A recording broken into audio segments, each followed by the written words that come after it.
plaisir de la lecture.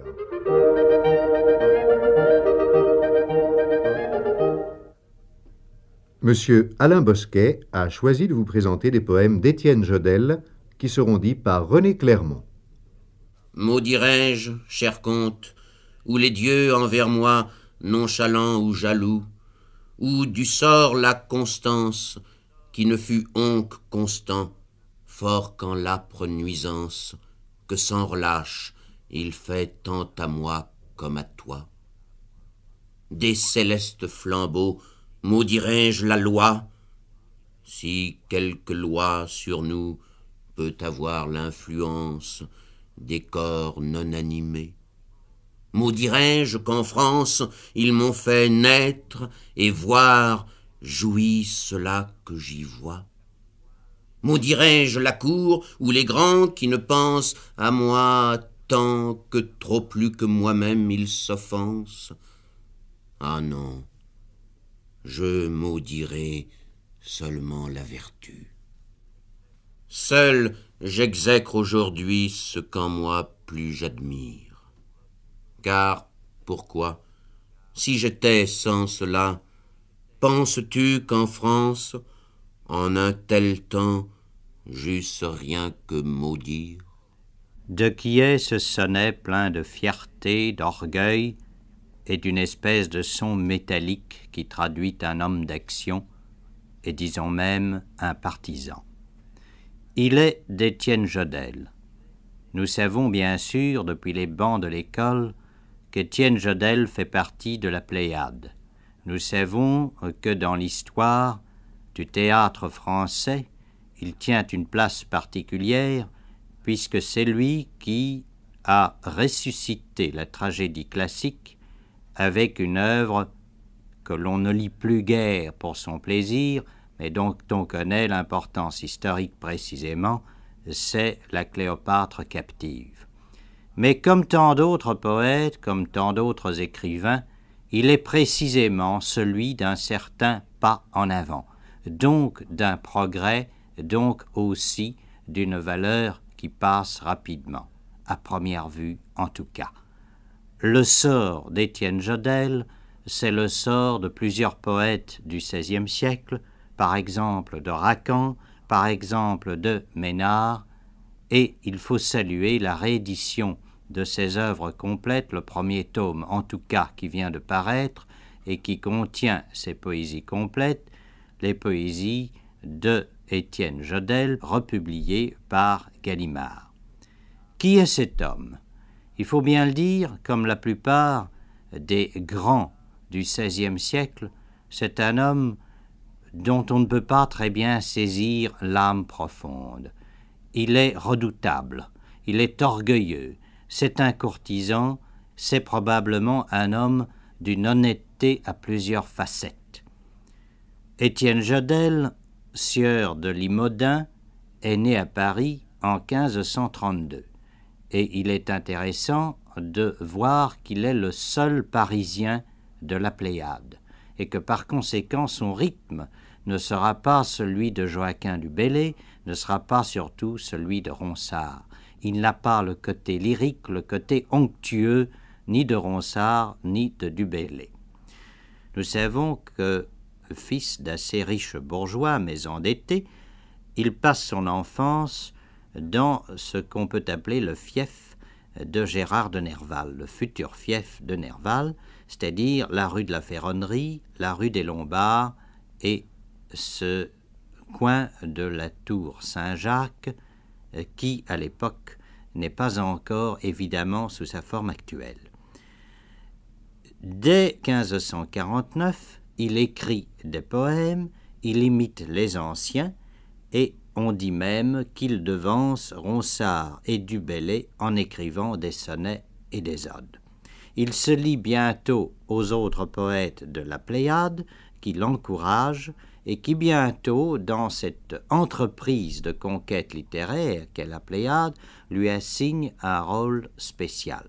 En effet, Jodelle recevra pour mission, pour ordre de cette école assez tyrannique, il faut bien le dire, l'ordre de rétablir, de ressusciter la tragédie classique, et c'est ainsi qu'il présentera la Cléopâtre captive, sa seconde œuvre dramatique, dans la cour de l'hôtel des archevêques de Reims en 1552. Et la représentation aura lieu devant le roi Henri II. C'est bientôt donc la célébrité, une célébrité, il faut bien le dire, qui se limite à quelques rues de Paris et où Jodelle règne en maître d'ailleurs assez pauvre, car les affaires de sa mère et bientôt ses propres affaires à lui, Périclite, ce fils de marchand, va connaître la dette, il va connaître sinon la misère, du moins la gêne, et il lui faudra devenir un courtisan. Il le fait, disons, avec persévérance, d'où le sonnet que nous venons de faire lire. On comprend parfaitement que Jodelle veuille avoir des protecteurs, et on comprend peut-être aussi que l'une de ses honnêtetés consiste un peu à se droguer d'idées qui ne sont pas les siennes. C'est donc en premier lieu, et ceci s'applique à peut-être 400 ou 500 poèmes, dont certains sont bien ennuyeux, il faut bien le dire, c'est avant tout un courtisan, un homme qui jongle avec les idées de ses supérieurs. Tous les saints mandements que notre foi chrétienne commande de garder sont de la vieille loi. Fort 1. Que Jésus-Christ, à l'exemple de soi, veut que, comme à nous seuls particuliers on tienne, c'est que nos ennemis nous aimions. Or, qu'on vienne surnommer maintenant ces assiégeurs de rois, ces troubleurs de repos, ces ébranleurs de foi, les vrais restaurateurs de l'Église ancienne. Réservez la vengeance à Dieu, pour ceux prier qui affligent, sans fin dessous les rois pliés, fussent-ils tyrans. Est-ce ou s'armer, ou écrire sans libelle vilain? Se filer son cordeau, se faire des mutins le chef et le bourreau. Est-ce suivre de Christ et pour Christ le martyr? Nous voyons ici que le courtisan se change en homme plus violent. En effet, la situation intérieure de la France a changé. Nous sommes loin de cette année 1553 où la Cléopâtre captive a connu le triomphe devant le roi et un parterre de nobles déjà grisés par les luttes partisanes. Nous sommes loin également des fêtes que l'on donna en l'honneur de la reconquête de Calais et dont fut chargé précisément Étienne Jodelle en 1558, et nous sommes loin de toutes ces joutes littéraires au cours desquelles Du Bellay, par exemple, Olivier de Magny et d'autres suppliaient Jodelle de publier ses poèmes qu'il avait donnés à ses courtisans, qu'il avait lus en public, mais qui n'avaient pas encore été édités et qui ne le seront pas d'ailleurs avant sa mort. Nous sommes loin aussi de cette même année 1558 où, pour la première fois, on voit des œuvres de Jodelle réunies dans un recueil collectif, le recueil des inscriptions, figures, devises et mascarades, écrit en l'honneur de Marguerite de France, sœur d'Henri II. Le poète de cour a dû prendre son épée, le poète de cour désormais pourfend les protestants, et ce poète catholique devient très naturellement le pendant de ce qu'est Agrippa d'Aubigné dans le camp adverse. C'est la vengeance, c'est le moment de la haine, et c'est aussi le moment des châtiments. Je ne crains pas que Dieu, le savoir, la vertu, laisse vaincre Satan, l'ignorance et le vice, ni qu'en tout soit l'État, le repos, la police, par faux sujets, par troubles et désordre abattu. Que ce qui stable était, grand et bon, combattu soit par légèreté, petitesse et malice, que de l'habit du bien, de simplesse et justice, le mal, le dol, le tort soient longtemps revêtus. Mais je crains qu'un désastre et honte et plaie cèdent, ô Dieu, trop tard, à l'heure, à l'honneur, au remède, quand le rebelle, ô Dieu, l'hérétique, l'étranger, auront mangé mon roi, mon Église et ma France. Hâte-nous donc le jour, le sens, l'obéissance, pour de leur nuit, furie et mépris nous venger. Cet aspect redoutable de l'homme Étienne Jodelle ne cessera pas jusqu'à sa mort. Et on peut se demander d'ailleurs quel genre de moralité reconnaissait Étienne Jodelle. Car il continue dans la même veine. En 1563, il dédie des sonnets à Charles IX et à Catherine de Médicis. En 1572, tout de suite après le massacre de la Saint-Barthélemy, il applaudit à cette chose affreuse. Et, simple récompense, Charles IX lui fait cadeau de 500 livres pour service rendu à la cause de la royauté. Étienne Jodelle a des difficultés d'argent, il est malade, il ne s'occupe pas de son œuvre et ce sera bientôt la fin. Il meurt en 1573, l'année suivante, par conséquent, âgé à peine de 41 ans, et après avoir chanté les louanges de l'Église catholique, il faut bien dire que sa fin n'est nullement édifiante. C'est un mécréant qui meurt, c'est en tout cas presque un athée, un homme déçu, un homme qui s'est battu, et on ne peut pas dire avec certitude qu'il se soit battu vraiment de gaieté de cœur. Mais Étienne Jodelle n'est pas seulement cet homme redoutable, il n'est pas seulement ce courtisan, cet homme assoiffé de vengeance et de droiture, une droiture sans doute assez superficielle d'ailleurs. Il est secrètement, et on ne le saura guère qu'à partir de 1574, l'année de l'édition de ses premiers poèmes, chose curieuse par son ennemi Agrippa d'Aubigné, il est aussi un poète plus secret. Et c'est peut-être celui-là qui nous impressionne moins de prime abord, mais qui finalement nous séduit davantage. Il est un poète de l'amour. Il est tous les poètes de l'amour. Je veux dire par là qu'il est le poète de l'amour courtois, de l'amour profond, de l'amour léger et des jeux beaucoup moins nobles de l'amour. Ceci dit, il se rattrape, il se ressaisit, et c'est de nouveau dans la fierté de l'amour, une fierté infiniment plus sereine que dans les autres poèmes, que nous trouvons un Jodelle qui nous impressionne de façon beaucoup plus durable, toujours avec cette frappe qui est impeccable chez lui et cette haute idée du sonnet dans sa perfection la plus stricte, dans sa perfection quelquefois aussi la plus malarméenne déjà.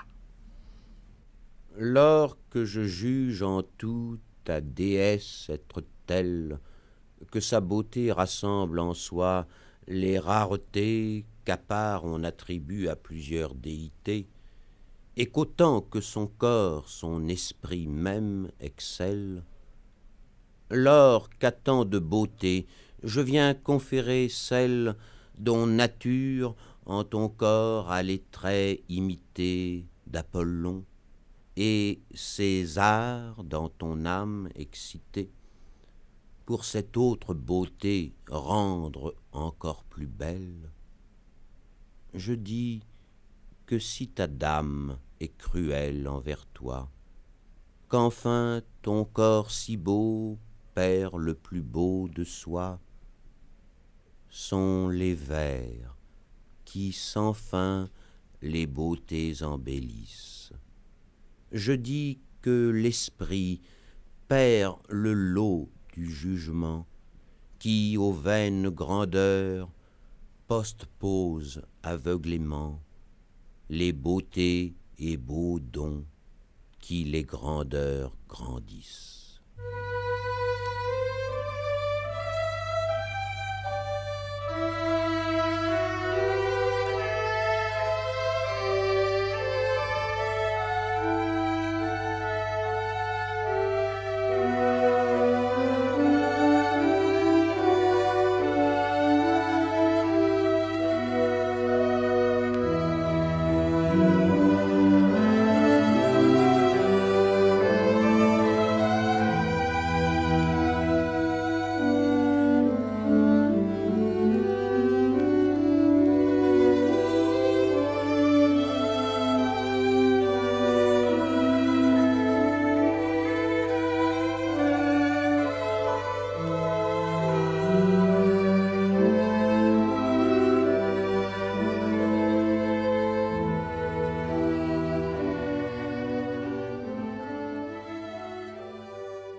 J'aime et je n'aime, je me plais au servage, et si n'aime rien plus qu'avoir ma liberté. J'adore ces beaux yeux qui sitôt m'ont dompté, or qu'ils soient cruels, le motif de ma rage. Tout mon heure est de voir ce blanchissant visage, et si je vois en lui tout mon mal arrêté, j'aime à ne discourir que de sa grande beauté, bien que tel souvenir soit mon plus grand dommage.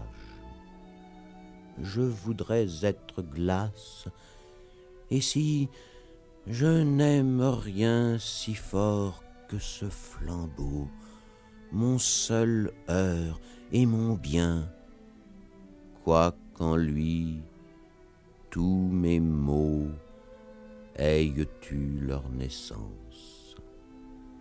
Un servage, beaux yeux, visage et mes discours, ah, flambeau, finissez par ma mort ces amours,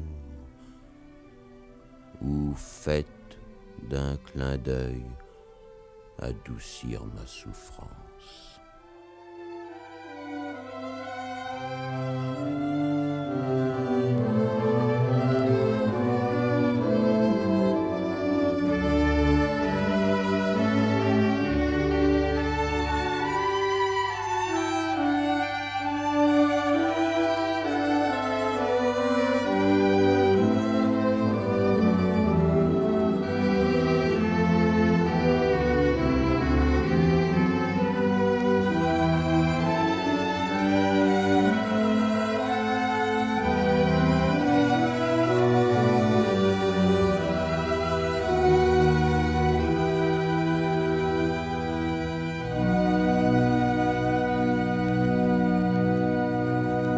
Si Étienne Jodelle est ainsi un poète de l'amour, à la fois grave, profond et fervent, s'il est peut-être moins mélodieux que Ronsard et moins agréable à première lecture, il est d'une certaine manière aussi beaucoup plus moderne dans ses poèmes de l'amour, qui sont parmi les plus beaux, je dois le dire, qu'il m'est arrivé de lire, non seulement de cette époque, mais de l'ensemble de la poésie d'amour de la langue française.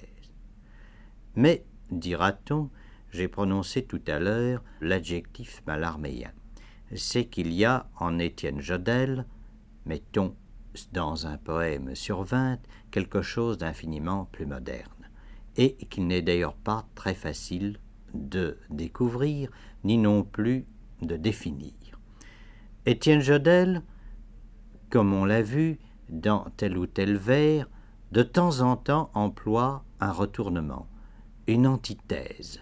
Il s'interroge et on a l'impression qu'il est déjà non pas imprégné du sens de l'absurde, ce serait ridicule en plein milieu du XVIe siècle, mais du sens, disons, de la précarité qui va très loin, car s'il s'interroge, c'est qu'il a besoin d'une définition perpétuelle, la définition de Dieu, la définition de l'amour, et par-dessus tout, la définition de soi. Qui suis-je? Où vais-je? Qui est Étienne Jodelle? Il n'y a pas encore cette espèce de mépris, cette affirmation de soi que nous connaîtrons dans la poésie française à partir de Malherbe.